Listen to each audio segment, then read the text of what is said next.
औज़ुबिल्लाहि मिनश्शैतानिर्रजीम बिस्मिल्लाहिर्रहमानिर्रहीम।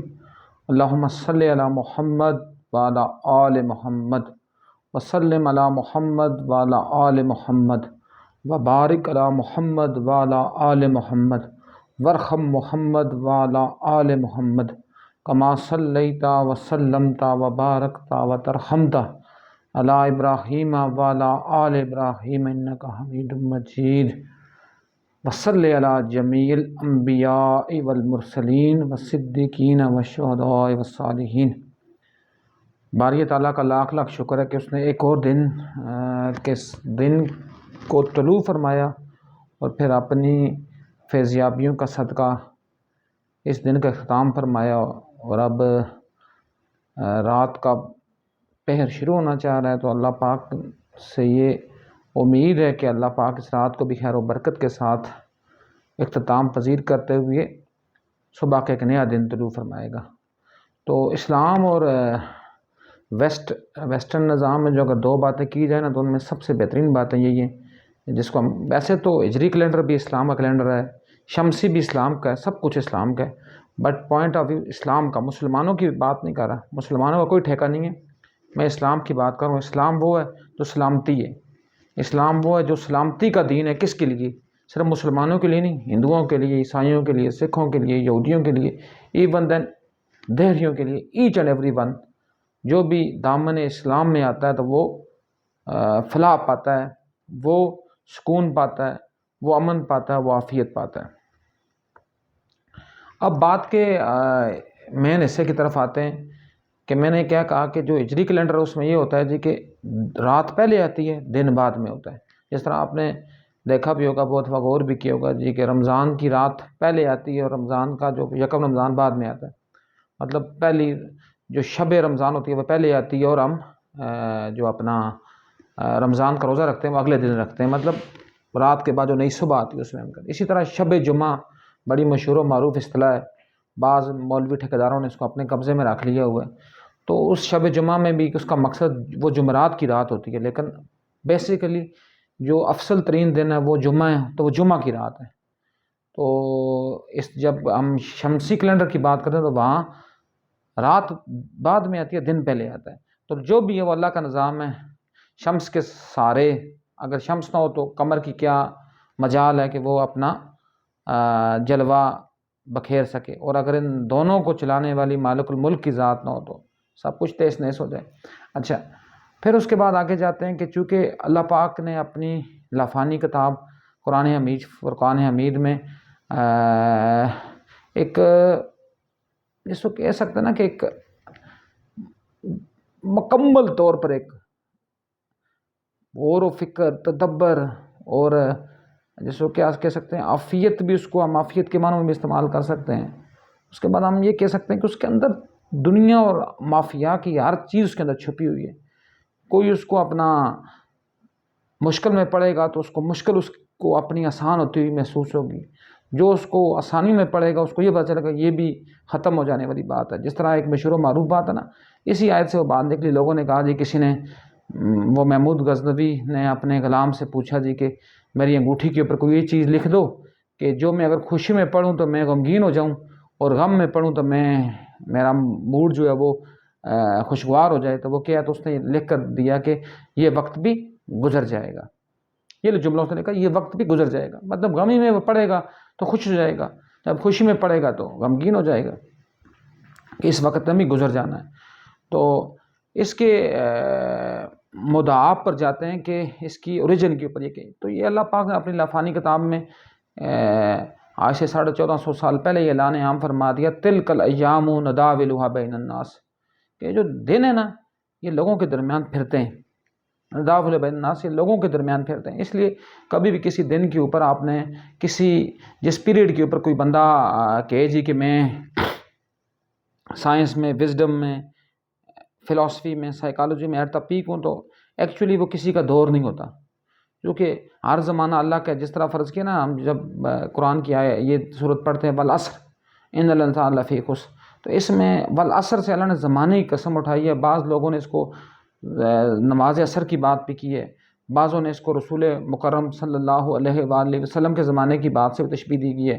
तो बाद लोग ये भी कहते हैं कि ज़माना दर हकीकत अल्लाह अपने आप को भी उससे कंसीडर करके इसको इसमें जान डाल रहा है और उसमें कसम उसकी उठा रहा है। तो point of view is that, जो मेरा कहने का मकसद है या जो मेरा कहने की बात है या जो मैं अपना मुद्दा पेश करना चाह रहा हूँ, उसमें यह ना कि ये जो इल्म जो है ना, इल्म के बारे में मैं लर्निंग, या मैं एजुकेशन की बात नहीं कर रहा, मैं बात करूँ लर्निंग की। लर्निंग का भी एक मेन पॉइंट ऑफ व्यू है, लर्निंग का भी एक मेन स्ट्रीम जो उसका एक नुक्ता आगाज़ है। लर्निंग किसी ना मुसलमान की मोहताज है, ना सिख की, ना यहूदी की, ना ईसाई की, किसी की भी नहीं। लर्निंग मोहम्मद की गुमशुदा मीरास है। इल्म मोहम्मद की गुमशुदा मीरास है, जहाँ से मिले वो हासिल कर ले। ये मेरे आका सल्लल्लाहु अलैहि वसल्लम का मुबारक कौल है। तो इसलिए अल्लाह ने जिस जिस कौम को तकबर आता गया, उस कौम से अल्लाह पाक उसको दूर करता गया। सबसे जो पहला पीरियड है, मैं यहाँ मेरे पास बोर्ड भी मौजूद है, मैं बोर्ड पर आपको थोड़ा सा लिख कर बताऊँ। पहला जो पीरियड था जिसको लर्निंग का हम इब्तदाई दौर कह सकते हैं, तो वो क्या था जी? जो पहला पीरियड था उसको हम कहते थे कि ये कौन था? इजिप्शियन पीरियड था। इजिप्शियन पीरियड मीन मिस्र का दौर। ये दौर जो था ना, ये बेसिकली फ़िरौन जो कि एक टर्मिनोलॉजी थी जो कब यूज़ होती थी, फ़िरौन की टर्मिनोलॉजी। मिस्र का हर बादशाह, फ़िरौन किसी एक बंदे का नाम नहीं था। जो मिस्र के बादशाह थे उनका लक़ब फ़िरौन था। तो मूसा अलैहिस्सलाम के दौर में भी फ़िरौन था, यूसुफ अलैहिस्सलाम के दौर का भी फ़िरौन था। तो फ़िरौन उन बादशाहों का लक़ब था। तो ये फ़िरौन अपने दौर में इतने ज़्यादा कमाल के ऊपर थे, कमाल की महारत के ऊपर, कि इन्होंने अपने आप से बढ़कर कोई ये नहीं समझ रहे कि हमसे बढ़कर कोई बंदा इल्म व अमल की बुलंदियों पर पहुंचेगा। तो पॉइंट ये आया जी कि अपना ये जो अदवार गुजरा, फिर ये जो दौर गुजरा, इसके ऊपर मैं डिटेल के साथ फिर बाद में वीडियो बनाऊंगा। चूँकि जिस टॉपिक के ऊपर मैं आऊँगा, मैं सिर्फ आपको तायराना सी बात करूँगा। इसके ऊपर इंशाल्लाह इन अदवार के ऊपर फिर दोबारा कभी डिटेल से बात करेंगे, क्योंकि इस वक्त मेरे पास टाइम नहीं है और ना मेरी डिवाइस में चार्जिंग इतनी है कि मैं इसकी डेप्थ में जाऊँगा। तो ये मैं सिर्फ आपको अदवार की सिर्फ आपको डिस्क्रिप्शन बताते हुए निकलूँगा। तो उन्होंने उसकी सिर्फ मिसाल में दूंगा, उसके ऊपर डिटेल मैंने इसलिए कहा ना, बहुत लंबी बात हो जाएगी। सिर्फ एक मिस्र के दौर के ऊपर भी, ये एक बेसिकली फ़िरौनों का दौर था जिसमें जिनकी सुप्रीम जो इनकी ईजाद है वो इराम मिस्र है। तो इराम मिस्र आज भी जो मैथमेटिशियन है वो हैरानो परेशान हो जाते हैं कि ये पत्थर कहाँ से आए, कैसे बने, कैसे ये बगैर किसी पिलर के, बगैर किसी उसके अपना क्या कह सकते हैं सतून के, इतने बड़े बड़ी इमारतें तामीर हो गई। तो उसके बाद जो जो फ़िरौन जो था मूसा अलैहिस्सलाम के दौर का, उसकी लाश आज तक अनूदशुदा मौजूद है, जिसको हम कहते हैं मम्मी, ठीक है ना, फ़िरौन लाश को। आजकल तो वैसे मम्मियाँ लोग माओं को भी कहते हैं। तो ये वो दौर था। इससे पहले के एक और प्री इजिप्शियन पीरियड भी है जिसको हम कहते हैं, अगर फ़र्ज़ किया, मैं मेरे ज़हन में आया तो मैंने कहा वो था बाबल का दौर। बाबल बाइबल से नहीं है, बाबल का दौर। ये नमरूद इब्राहीम अलैहिस्सलाम के दौर में, जो इस दौर में मंजनीकें बनी थी। आपने सुना होगा जी कि बेखतर कूद पड़ा आतिश नमरूद में, इश्क अकल है मैं वे तमाशा लबे बाम अभी। तो इतनी बड़ी आग थी, उस आग पर इब्राहीम को कैसे फेंका गया, वो मंजनीक कैसे ईजाद हुई, इसके ऊपर भी बात फिर बाद में कभी करेंगे। मतलब प्री पीरियड ये आ गया, और फिर असल जो दौर था वो था मिस्र का फ़िरौनों का दौर। फिर उसके बाद जब हम आगे जाएँ तो हमारे पास फिर आता है यूनानी दौर, यूनान का दौर। मेरी चूँकि वीडियो का जो मेन मार्क है ना वो है अंग्रेज़ और उनके कुत्ते नहलाने वाली अशराफियाँ, जो मेरी वीडियो का मकसद है। जो चूँकि मैं आपको उस दौर तक लाऊंगा, इसलिए मैं इन दौर के ऊपर डिस्कस इतनी ज़्यादा नहीं करूँगा। यूनानी दौर इसको ग्रीक पीरियड कहते हैं। इसके बड़े बड़े नाम थे जिनको हम कह सकते हैं कि फ़लसफ़े के इमाम, फ़लसफ़े के बानी। इनके ऊपर मैं डिटेल से वन बाय वन हर एक के ऊपर मैं इंशाल्लाह एक वीडियो बनाऊँगा। तो इसमें सोक्रेटिस, सुकरात था, बुकरात था, अफलातून था जिसको प्लेटो भी कहते हैं। उसके बाद अरस्तू था, फिर अरस्तू का शागिर्द सिकंदर आज़म था, अलेक्जेंडर दी ग्रेट, और अब तो सुवान आगे हम जाएंगे।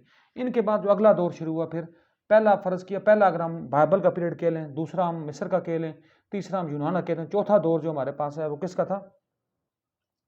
लातीनी। इसको मैंने इसलिए थोड़ा सा पहले कहा मुस्लिम पीरियड से कि चूँकि इसकी थोड़ी सी जो इसका क्या कह सकते हैं अपना ओरिजिनलिटी जो है या उसके ओरिजिन है वो जनाब ईसा अलैहिस्सलाम के दौर से भी जाकर मिलता है। तो इसलिए इसको मैंने थोड़ा सा पहले चीज़ में कंसिडर किया। इस दौर में खुद जनाब ईसा अलैहिस्सलाम जो तिब के बहुत बड़े, जिसको कहते हैं ना कि आज भी साइंस वर्ता हैरत में होती है कि कैसे मुर्दों को ज़िंदा करते थे, कैसे हाथ फेरते थे कोड़ी के ऊपर और कोड़ी सेहतमंद होता था। तो ये भी एक तिब का एक बड़ा मशहूर मारूफ दौर गुजरा है। तो इसके बाद अगला जो दौर पाँचवा हम आते हैं वो आता है मुस्लिम पीरियड, मुसलमानों का दौर, ठीक है ना। मुस्लिम पीरियड जिसको हम अरब दौर भी अगर हम कहें, अरब पीरियड भी ये भी हम कह सकते हैं, अरब पीरियड भी इसमें बड़े बड़े नाम हैं। बू अली सीना, जिसको आज भी एवेसीना के नाम से बड़े बड़े नाम हैं जी। उसके बाद इब्न अल हशीम है, जिसको ऑप्टिक्स का बानी कहते हैं। इब्न अल हशीम के बाद जाबिर बिन यान आ गया, सही है जी। इस तरह लातादाद नाम है। मूसा अल ख्वारज़मी बहुत बड़ा नाम, अगर मूसा अल ख्वारज़मी ना होता, अलगोरिथम ना बनता, तो आज तक मतलब ये जो कंप्यूटर की कोई चीज़ भी इन्वेंट ना होती, जिसके ऊपर मैं आपके साथ ये वीडियो बना रहा हूँ, ये डिवाइस ना होती, मेरी आवाज़ सिग्नल्स से कोडिंग में होकर 01 की फॉर्म में ना कन्वर्ट होती और फिर आप तक जाते हुए फिर डिकोड ना होती, तो ये भी इसका भी जो credit goes to Musa al Khwarizmi. Muslim period के बाद अगर हम बात करें तो मुस्लिम पीरियड के अंदर ही फिर हम बात करते हैं 2-3 पीरियड की। पहला अरब पीरियड आ गया, फिर अब्बासीन पीरियड आ गया, उसके बाद फातिमी पीरियड आ गया। फातिमी पीरियड, आप यह ना कहना कि मैंने फातिमी पीरियड कोई लिखा है, अगर मुसलमान किसी एक दौर पर फ़ख्र कर सकते हैं, फ़ख्र अगर किसी एक दौर पर फ़ख्र, तो वो फातिमी पीरियड ही था। क्यों था? उसकी सबसे बड़ी मैं आपको मिसाल देकर मैं आगे, इसका ये मतलब नहीं है कि उनका मेरे साथ कोई डायरेक्टली कोई कनेक्शन था, तो मैं इसलिए उनको कह रहा हूँ।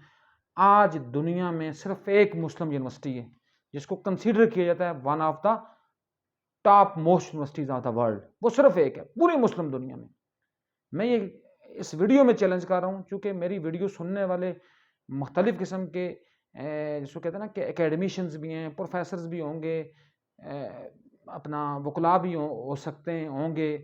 तो मैं ये आप सबको खुला चैलेंज करता हूँ, वो सिर्फ एक यूनिवर्सिटी है, ना कोई नस्ट है, ना कोई लम्ज़ है, ना कोई फास्ट है, ना कोई कायदे आज़म है, कुछ भी नहीं है। ना किसी मलेशिया की यूनिवर्सिटी है, ना किसी इंडोनेशिया की यूनिवर्सिटी है, सिर्फ एक यूनिवर्सिटी है जो that consider one of the top most universities of the world. उसका नाम है जामियातुल अज़हर, मिस्र की यूनिवर्सिटी जामियातुल अज़हर, जिससे पढ़कर लोग अपने साथ अल अज़हर ही लिखते हैं।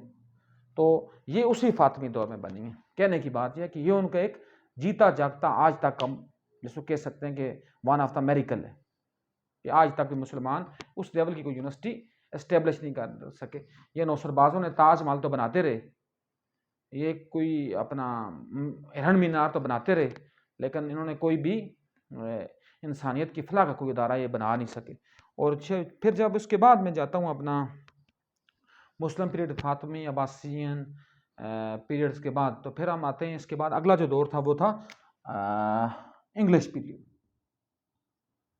जिसको हम वैसे कहें गोरों का दौर, भी बड़ा मशहूर मारूफ दौर था। इस दौर में कंबस्टन इंजन से इस दौर में मेनली हमारे पास इंजन इन्वेंट हुआ। इस दौर में हमारे पास पेट्रोल से बंद चलने वाली गाड़ियाँ इन्वेंट हुई। इस दौर में बिजली इन्वेंट हुई वगैरह वगैरह टू सो ऑन। मतलब अगर आपके इसको इंडस्ट्रियल पीरियड और one of the top most period on average history, तो वो भी आप इसको कह सकते हैं, ठीक है ना। और मेरी बात इसी दौर पर होगी, गौरों के अंग्रेज़ और उनके कुत्ते नहलाने वाली अशराफिया। तो इसके बाद अगला दौर है क्या अमेरिकन पीरियड, उसके ऊपर भी मैंने चूँकि डिटेल से डिस्कस करनी नहीं है, तो मैं सिर्फ ये लिख रहा हूँ बस अमेरिकन पीरियड है।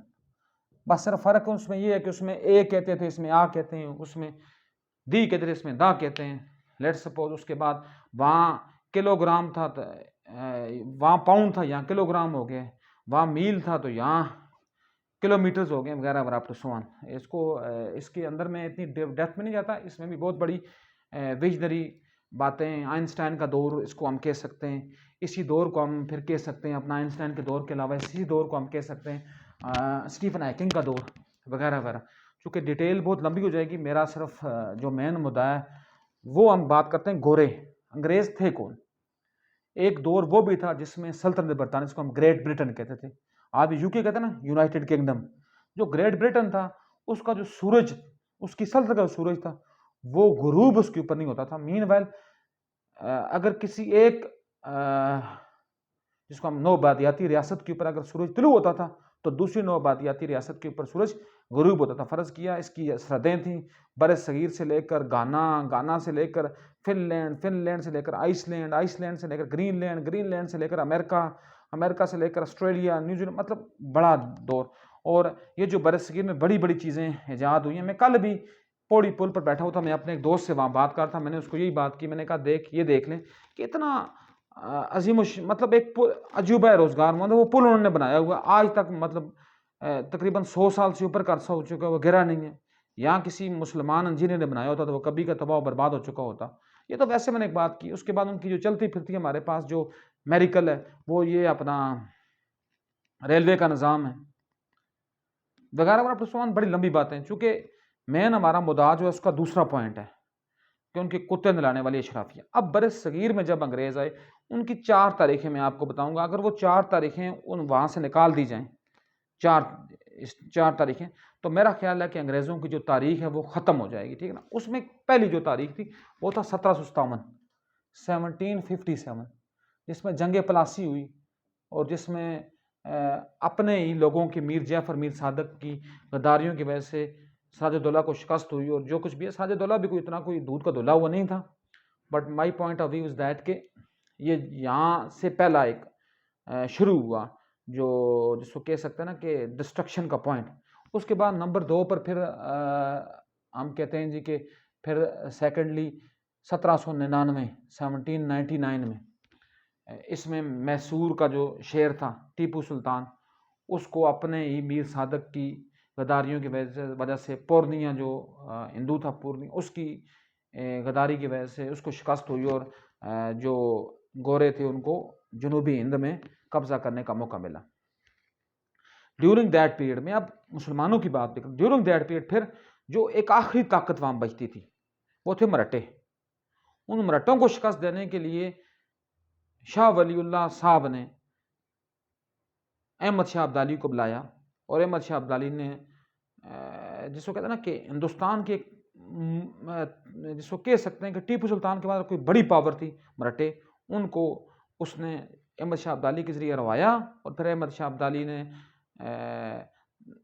यहाँ से जिसको कहते हैं तमाम नवादरात, तमाम जिसको कहते हैं बादशाहों के ताज, सब कुछ चीज़ें लेकर वो यहाँ से फ़रार हुआ। चूँकि उनका काम यही था, वो सिर्फ पैसे बटोरने के लिए हमले करते थे और हमले करने के बाद अफ़गानिस्तान अपनी धरती पर गायब हो जाते थे। तो उसके बाद ये दो तारीखें यहाँ आ गई। तीसरी तारीख फिर इसके बाद जो वो हुई 1835। अब आप मुझे कहेंगे 1835 की क्या अहमियत है। 1835 में वो बदबख्त बंदा लॉर्ड मैकाले यहाँ आया, यहाँ लाया गया, जिसने बरसगीर में ये निज़ाम तालीम दिया। उसने यहाँ बड़ी उसने देखा जी कि हम इतनी कोशिश कर रहे हैं, हमारी सल्तनत कहाँ से कहाँ तक फैली हुई है, लेकिन हमें कभी भी किसी भी सल्तनत में इतना हमें किसी भी मुल्क पर कब्जा करने के लिए इतनी हमें फोर्स नहीं देनी पड़ी जितनी इस मुल्क को कब्जा करने के लिए फोर्स देनी पड़ी। तो उसने क्या कहा, उसने कहा कि I travelled from north to south and from east to west but I never see any beggar on the streets. मतलब मैंने कोई बेकारी नहीं देखा।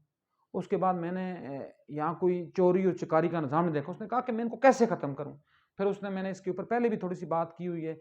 उसने फिर संस्कृत को तोड़कर हिंदी लाई और फ़ारसी को तोड़कर उर्दू को राइज़ किया गया। ज़्यादा पहले तो उर्दू चलो रेख्ता की फ़ाहम में, हिंदुस्तानी की फ़ाहम में मौजूद थी, मैं उसकी डिटेल में नहीं जाता, बट यहाँ से वो राइज़ की गई और फिर प्री प्लान के साथ उसको मुसलमानों के साथ जोड़ा गया और फिर उर्दू तनाज़ा हुआ और क्या से क्या हुआ। मतलब सब मीन वाल सब टॉपी ड्रामा ही था।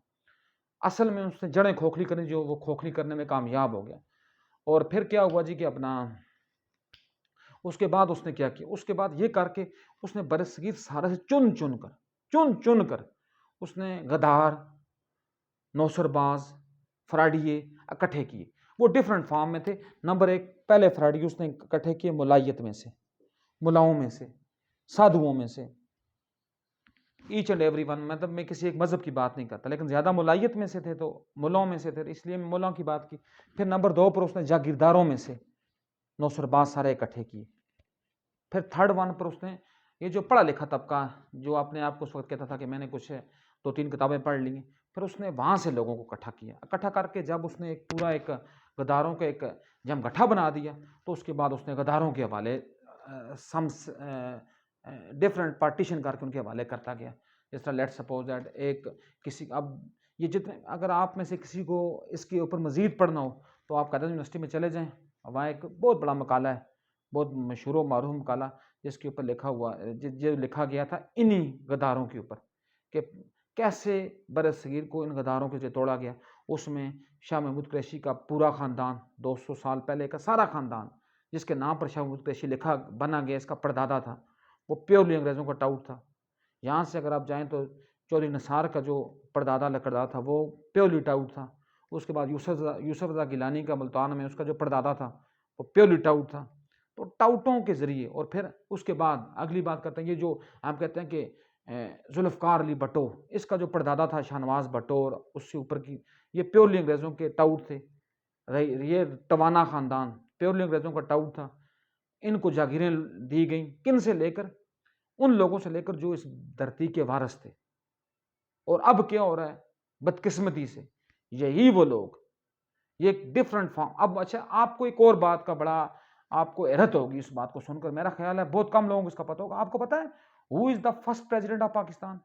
किसी के जहन में है? सबके जहन में होगा, ये कोई इतनी बड़ी बात नहीं। कौन था वो था सिकंदर मिर्जा, जो पाकिस्तान का पहला सदर था। उससे पहले चूंकि गवर्नर जनरल थे, चौथा गवर्नर जनरल भी सिकंदर मिर्जा और पहला सदर भी सिकंदर मिर्जा है। अब मुझे ये बताएं कि हु इज सिकंदर मिर्जा? सिकंदर मिर्जा था कौन? Who was Sikandar Mirza? Who is Sikandar Mirza? और वट उसका जो सिकंदर मिर्जा का ओरिजिन क्या था, जहां से वो बिलोंग कर रहा था, जहां से वो जिसको कहते हैं धरती के ऊपर नासूर की शक्ल में लाया गया। किसी के जहन में वो कौन था सिकंदर मिर्जा? मैं 1 मिनट के लिए तौक़ुफ़ कर रहा हूँ, ठीक है ना, ताकि आप जहन में सोचें। लेकिन मुझे ये लगता है कि किसी के जहन में नहीं आएगा सिकंदर मिर्जा कौन था। सिकंदर मिर्जा उसी बदबख्त मीर जाफर का, जो शुरू में 1757 में जिसने ये बीज बोया गुलामी का, उसका पड़पोता था, पड़पोता। अब यहां पहुंच गए होंगे ना कि ये मुल्क कैसे, किस तरह इसको प्री प्लान से लॉन्च किया गया। तो ये उसका डायरेक्ट पड़पोता था, सही है। इसी तरह जब आप ये जो कौम यूथ के पैरोकार हैं, जो इमरान नियाजी की बात करते हैं, इसका जो वालिद है करामुल्लाह नियाजी, उसकी हिस्ट्री पढ़ें। उसका जो चाचा था अमीर अब्दुल्ला नियाजी, उनकी हिस्ट्रियाँ पढ़ें और फिर आप ऊपर जाएं तो आपको यकीन आएगा कि क्या से क्या नहीं हुआ इस मुल्क में। और फिर क्या हुआ जी, फिर इन्हीं लोगों को लॉन्च करके, इन्हीं लोगों को मज़ीद इनके आगे हड्डियाँ डालकर, तो इन्होंने 25 करोड़ यहाँ की आबादी को मफलूज किया और तकरीबन 1 अरब 30 करोड़ आबादी को इंडिया में मफलूज किया। वहाँ फिर कोई पैदा हुए, हम तो कहते हैं चाय वाला है वो मोदी ये वगैरह, लेकिन उसने अपने मुल्क को कहीं तो बनाया ना।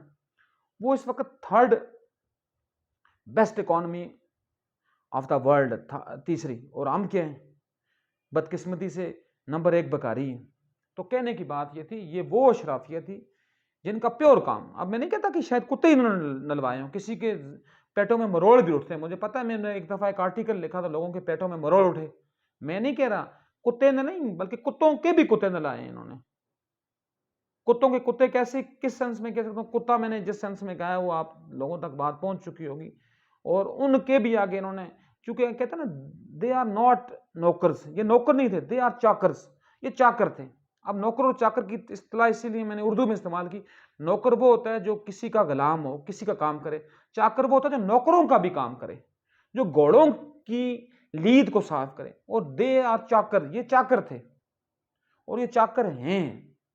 ये हमारी बदकिस्मती है कि हम कहते हैं जी लड़काना इतना बड़ा है जी, बेनजीर का गाँव, यहाँ से गुजरे आप तो आप ट्रेन के ऊपर आपकी हद नज़र। हम जब छोटे थे लोग कहते थे जी वो तो हद नगा, वो लोगों को इतनी उनकी सलाहियतों को मफलूज कर दिया गया, उनको ये नहीं पता कि इनको जगह मिली किस वजह से थी।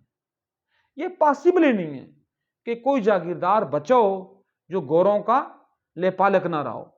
वो बेशक मेरे खानदान को या किसी और के खानदान को, वो लानत ज़्यादा ही है उसके ऊपर। कोई चूंकि जालिम और कौम जालिमीन पर अल्लाह लानत भेज रहा है, मैं भेजूं या ना भेजूं, देयर इज नो मैटर।